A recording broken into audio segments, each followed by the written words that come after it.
எனக்கு ஒரு அற்புதம் நடக்காதா என்று ஏங்கும் ஆத்மாவே இன்று கர்த்தர் உங்களுக்கு சொல்லுவது 2 நாளாகமம் 32:24.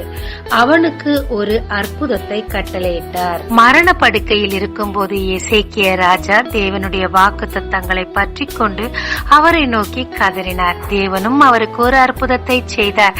ஆனால் அடுத்த வசனத்திலேயே அவர் மனமேட்டிமையானதினால் அவர் சந்ததியே சிறையிருப்புக்கு சென்றது. ஆமாங்க, பிரச்சனை மிகுதியாகும் போது வாக்குத்தத்தத்தை பிடித்துக் கொண்டு அவரை நோக்கி கூப்பிட்டால் நிச்சயமாய் ஒரு அற்புதத்தை அவர் செய்வார். ஆனால் மனமேட்டிமையாகாமல் நன்றியோடு நாம் இருக்கும் போது அந்த அற்புதம் நம்மில் நிலைக்குங்க. ஜெபிக்கலாமாங்க. பிரச்சனையின் மிகுதியில் வாக்குத்தத்தங்களை பற்றி கொண்டு உம்மை நோக்கி கூப்பிட கிருபை தாரும். அற்புதங்கள் நிகழ்ந்தாலும் மனமேட்டிமையாகாமல் நன்றியோடு இருக்க கிருபை தாரும். இயேசு மூலம் பிதாவே, ஆமென். இயேசு கிறிஸ்துவின் நாமத்தில் இந்த நாளில் உங்களை ஆசீர்வதிக்கும் ஜீசஸ் விஷன்.